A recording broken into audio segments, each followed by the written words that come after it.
औज़ु बिल्लाहि मिनश शैतानिर रजीम बिस्मिल्लाहिर रहमानिर रहीम रब्बी यस्सिर वला तुअस्सिर वतम्मिम बिल खैर व बिका नस्तईन आमीन या इलाही आमीन रब्बी ज़िदनी इल्मा रब्बी ज़िदनी इल्मा रब्बी ज़िदनी इल्मा। नाज़रीन, आज जो हम देखेंगे वो 7वें पारे का सरसरी जायज़ा देखेंगे। इसके अंदर दो हिस्से हैं। सूरह मायदा का बकिया हिस्सा डिस्कस किया गया और सूरह इनआम का इब्तदाई हिस्सा।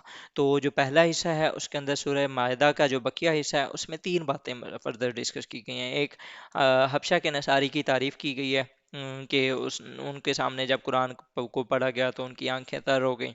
हलाल और हराम के चंद मसाइल हैं और क़यामत और तज़किरा हज़रत ईसा अलैहिस्सलाम है। ठीक है, ये मीन के जब हबशा के जो नसारी थे उनके सामने कुरान पाक की तिलावत की गई तो उनका एक किस्सा बयान किया गया कि उनकी आंखें जो थीं वो तर हो गई थीं। हलाल और हराम के जो चंद मसाइल हैं कि हर चीज़ खुद से हलाल या हराम ना बनाओ, ये हमें अहकाम दिए जा रहे हैं। लोग किस्म पर मुआखजा नहीं है। कुछ चीज़ें ऐसी होती हैं कि जिनके ऊपर हम खुद जो है अपने आप उनको हराम कर लेते हैं। इवन कि ये यहूद और नसारा के दरमियान भी था कि उन्होंने जो हज़रत याकूब अलैहिस्सलाम ने खुद अपने ऊपर जो चीज़ें की हुई थी कि वो नहीं खाते थे, उनको यहूद और नसारा ने अपने ऊपर हराम कर लिया था। ठीक है, और इसके बारे में कुरान पाक के अंदर डिस्कस भी किया गया। और फिर अगर फॉर एग्जांपल कुछ इस तरह का करो तो उसके कफ़ारे वगैरह भी बयान किए गए हैं। फर्दर शराब, जुआ, बुत और पांसा हराम है, इनके बारे में बात किया गया। हालत एहराम के अंदर महरम तरी का शिकार कर सकता है, खुश्की का नहीं। मीन के जो हालत एहराम में हो वो जो तरी के अंदर जो रहने वाले जानवर हैं उनका शिकार कर सकता है, खुश्की के जो जानवर हैं उनका नहीं कर सकता। हरम में दाखिल होने वाले के लिए अमन है, ये हमने स्टार्टिंग में भी देखा था। चार किस्म के जानवर जो मुशरिकीन ने हराम कर रखे थे उनमें बहेरा, साहिबा, वसीला और हाम है। सूरह मायदा का जो बकिया हिस्सा है उसके अंदर जो आखिरी पार्ट है वो तज़किरा क़यामत और हज़रत ईसा अलैहिस्सलाम है।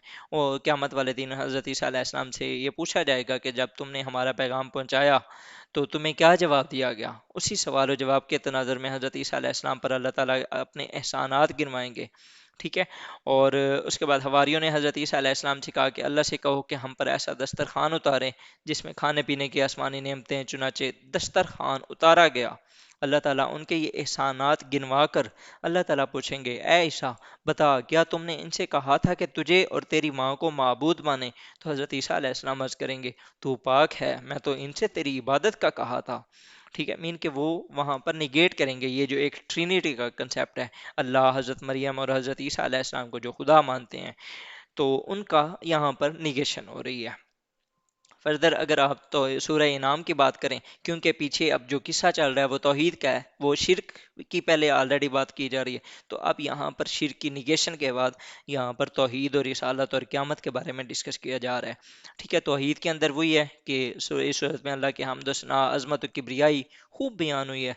रिसालत के बारे में नबी अकरम सल्लल्लाहु अलैहि वसल्लम को तसल्ली दी गई और अल्लाह ताला ने 18 अम्बिया का तस्करा किया यहाँ पर। हज़रत इब्राहीम, इसहाक, याकूब, नूह, दाऊद, सलेमान, अयूब, यूसुफ, मूसा, हारून, जकरिया, याहिया, ईसा, इलियास, हज़रत इस्माइल, यसा, हज़रत यूनुस और हज़रत लूत अलैहिस्सलाम। तो इन सब का जो तज़किरा है कि किस तरीके से उनकी कौमों ने अल्लाह और उसके रसूल के ऊपर, कुछ जो कौमें थीं वो ईमान लाई, उनको कैसे बचाया गया, जिन्होंने जुटलाया उनको कैसे अजाब दिया गया। फर्दर क़यामत के मनाज़िर हैं कि क़यामत के रोज़ अल्लाह ताला तमाम इंसानों को जमा करेगा। रोज़े क़यामत किसी हिसाब से अज़ाब का टलना उस पर अल्लाह की बड़ी मेहरबानी होगी।